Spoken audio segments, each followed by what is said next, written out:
ఇదైతే పాప లక్కీ బర్త్‌డేకి ఇచ్చారు మా ఫ్రెండు. ఇదైతే నేను మా ఆయనతో గొడవడి తెచ్చుకున్న రాధాకృష్ణ. ఈరోజు ఇదే రాధాకృష్ణతో దగ్గరుండి కూర్చొని మీకు ఒక మంచి విషయం చెప్పాలనుకుంటున్నాను.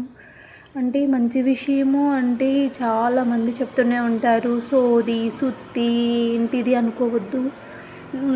ముఖ్యంగా చెప్పడానికి యూత్ అమ్మాయిలు, అబ్బాయిలకి దయచేసి అమ్మాయిలు, అబ్బాయిలు ప్లీజ్ నా హంబుల్ రిక్వెస్టు నిజంగా చెప్తున్నా మీ పాదాలకైనా నమస్కరించి అడగమనే నేను అడుగుతాను.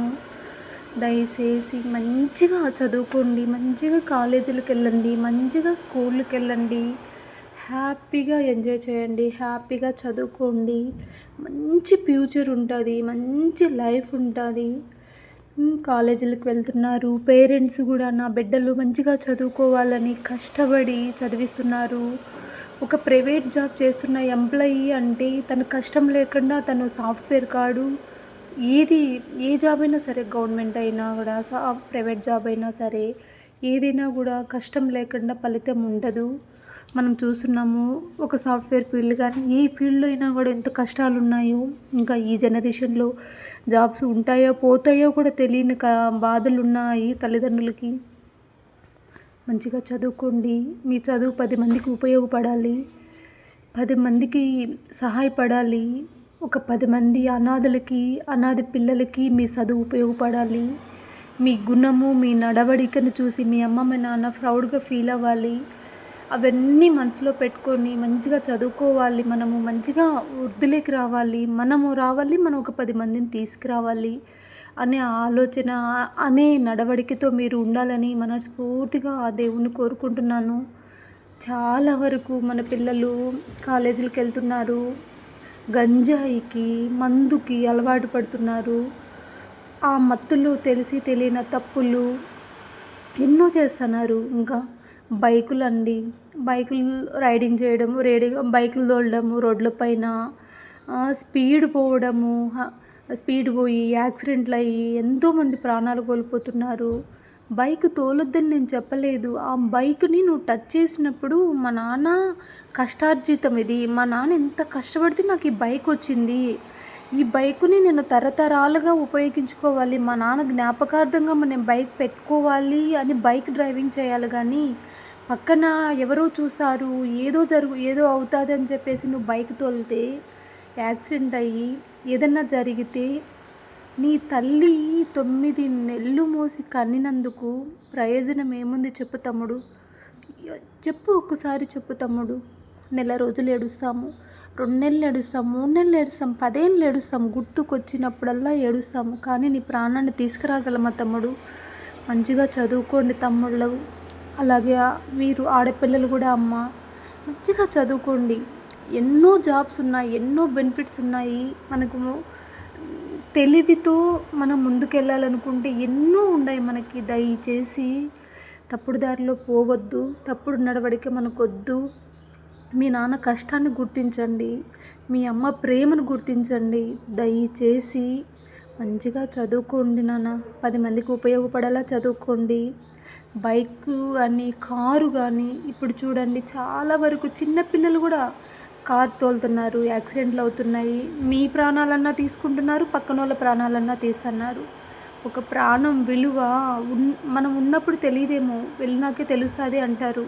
ఉన్నప్పుడు విలువలు ఎవరికి తెలియదు, ఆ మనిషి లేనప్పుడే తెలుస్తుంది అంటారండి.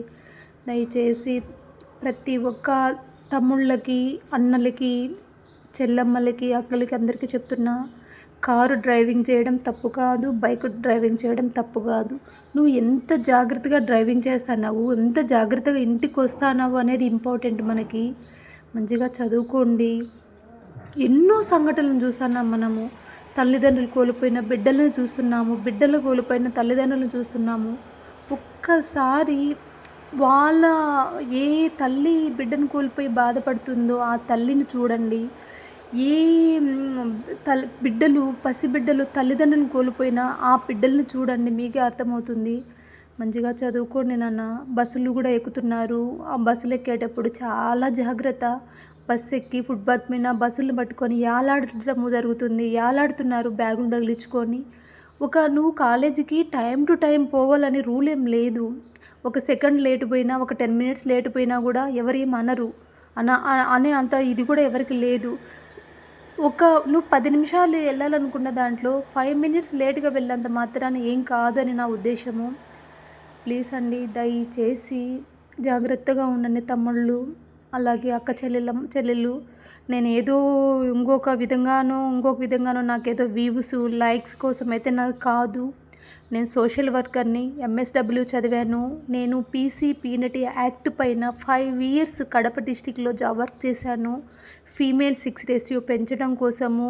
పుట్టిన అమ్మాయిలను పుట్టినట్టు మేము పోషించలేము, మా వల్ల కాదని చంపి పడేస్తున్న, అబార్షన్లు చేసుకుంటున్నా అలాంటి వాళ్ళని అబార్షన్ చేసుకొని ఇక్కడ ఆపి, ఆ పుట్టిన బిడ్డల్ని మీకు కష్టమైతే ఎన్‌జీఓస్ ఉన్నాయి, ఎన్‌జీఓలు చూసుకుంటారు, ఎన్‌జీఓస్‌కి ఇవ్వండి. లేదంటే 2 బిడ్డలతోనే ఆపరేషన్ చేపించుకోండి అని 6 రేషియో పైన 5 ఇయర్స్ వర్క్ చేశాను. ఇంకా ఇప్పుడు నాకు మ్యారేజ్ అయిపోయి హౌస్ వైఫ్‌గా ఉన్నాను. ఏదో యూట్యూబ్ ఛానల్‌లో స్వీట్ మెమోరీస్ గాను, లేకపోతే ఎప్పుడన్నా లైఫ్‌లో చూసుకోవడానికి పనికొస్తాయని కొన్ని వీడియోలు, నాకు మంచిగా అనిపించిన వీడియోలన్నీ పోస్ట్ చేస్తూ ఉన్నాను. ఏదో ఇప్పుడు ఈరోజు కొంచెం టైం దొరకడం వల్ల నేను ఈ మాటలైనా మాట్లాడుతున్నాను. తప్పుగా అయితే దయచేసి అనుకోవద్దు. తల్లిని, తండ్రిని మనం ఎంత గౌరవిస్తామో, రేపు మనకు పెళ్ళిళ్ళయ్యాక మన పిల్లలు కూడా మనల్ని అంతే గౌరవిస్తారనేది 100కి 100% నిజము. మంచిగా రెడీ అవ్వండి, మంచిగా కాలేజీలకు వెళ్ళండి, మంచిగా స్కూల్కి వెళ్ళండి. జాగ్రత్త. గంజాయి, మందుకి అలవాటు పడద్దు. ప్రాబ్లమ్స్ తెచ్చుకోవద్దు, ప్రాబ్లమ్స్లో పడద్దు. జాగ్రత్తగా ఉంటారని మనస్ఫూర్తిగా కోరుకుంటున్నాను. ఆ దేవుడికి కూడా నేను ఇదే చెప్తాను, ఇదే అడుగుతున్నాను.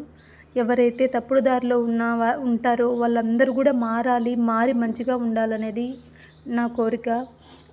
తప్పుగా ఏమన్నా చెప్పింటే నన్నైతే క్షమించండి. జై శ్రీరామ్.